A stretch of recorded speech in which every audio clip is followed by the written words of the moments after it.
Hello everyone, welcome back to my channel. আজকে একটা নতুন রেসিপি তোমাদের সঙ্গে শেয়ার করব। এই রেসিপিটা একবার বানালে বাড়িতে কিন্তু বারবার বানাতে ইচ্ছা হবে, তাই আগে রেসিপিটা দেখে নাও।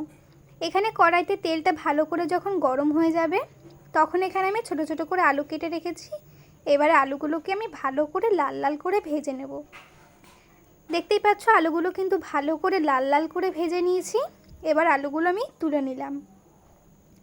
সেই তেলের মধ্যে আমি এখানে একটু সাদা জিরে ফোড়ন দিয়ে দিলাম। তারপরে দিয়ে দিচ্ছি কেটে রাখা পেঁয়াজ। পেঁয়াজটা কিন্তু বেশি ভাজা যাবে না, যাতে পেঁয়াজটা পুড়ে না যায়। হালকা বাদামি রং হওয়া পর্যন্ত পেঁয়াজটা ভেজে নিতে হবে। তার মধ্যে আমি এখানে আদা আর রসুনটা মিক্সিতে বেটে রেখেছিলাম, সেটা এখানে আমি দিয়ে দিলাম। তোমরা কিন্তু এর সঙ্গে কাঁচা লঙ্কাও দিতে পারো।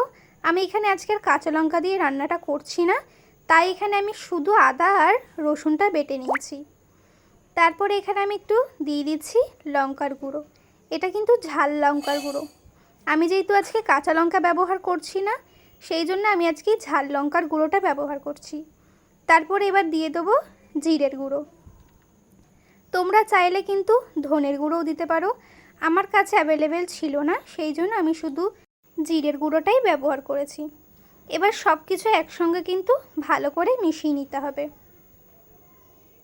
এই রান্নাটা কিন্তু মিডিয়াম টু লো ফ্লেমে করতে হবে। হাই ফ্লেমে রাখলে কিন্তু মশলাটা পুড়ে যাবে আর কাঁচা গন্ধটা থেকে যাবে।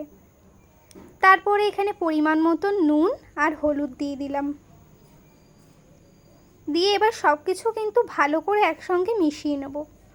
মশলাটা যতক্ষণ তেল ছাড়ছে ততক্ষণ পর্যন্ত কিন্তু কষাতে হবে। মশলা তেল ছাড়তে শুরু করে দিয়েছে। এবার আমি দিয়ে দিচ্ছি ছালগুলো। এটা কিন্তু মুরগির ছাল। এই মুরগির ছাল কিন্তু এইভাবে রান্না করলে অসাধারণ লাগে। তোমাদের কিন্তু মাছ বা মাংস কিচ্ছু লাগবে না। একবার যদি এই রান্নাটা করো তাহলে সারা জীবন কিন্তু মুখে লেগে থাকবে। তারপরে কি ভালো করে মিশিয়ে নিয়েছি। এবারে আলুগুলো ভেজে রেখেছিলাম, সেই আলুগুলো এবারে আমি দিয়ে দিলাম। সব কিছু একসঙ্গে কিন্তু ভালো করে এটাকে কষিয়ে নিতে হবে।